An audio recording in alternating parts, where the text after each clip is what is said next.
عالسلامة يا جماعة، جيتكم كالعادة بوصفة جديدة من حلويات العيد. نكملوا السلسلة متاعنا اللي هي البقلاوة، اما بشاركها بقلاوة تركية بفاسون بقلاوة تونسية، يعني بقلاوة تونسية مخدومة بالوراق الفيلو.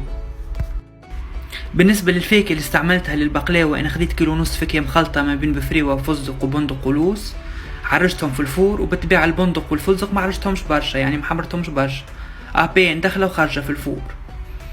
ومن بعد رحيت هالفاكهة هذيك الكل، كان البندق مرحيتوش خليته كعب، ضفت لهم 200 جرام تاع سكر محور ونخلطهم. ومن بعد باش نضيف لهم كيف شويه متاع ماء عطر شيء، نكمل نخلط. وطب باش نحضر الزبده متاعي اللي باش نحلها الحليب متاعها، اخذت 300 جرام زبده، باش نضيف لها كيف مغرفه صغيره متاع سمن يعطي بنه عالميه للبقلاوه. ومن بعد اخذت الوراق الفيلو، وما نصحكمش بالماركه هذيك متاع الفيلو، ياسر حاله مفترشه في حاله.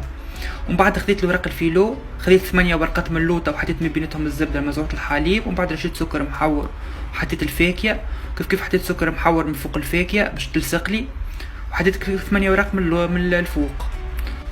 ومن بعد باش نرشمهم على شكل معاينات، يعني فورمه البقلاوه العاديه. ومن بعد بقيت الزبده كم تحطها من الفوق وطيبتها على 180 حتى حمرت معانا، وكي حمرت معانا شحرتها ورشيت الفستق من الفوق، وهذيك بالطبيعه منظرها.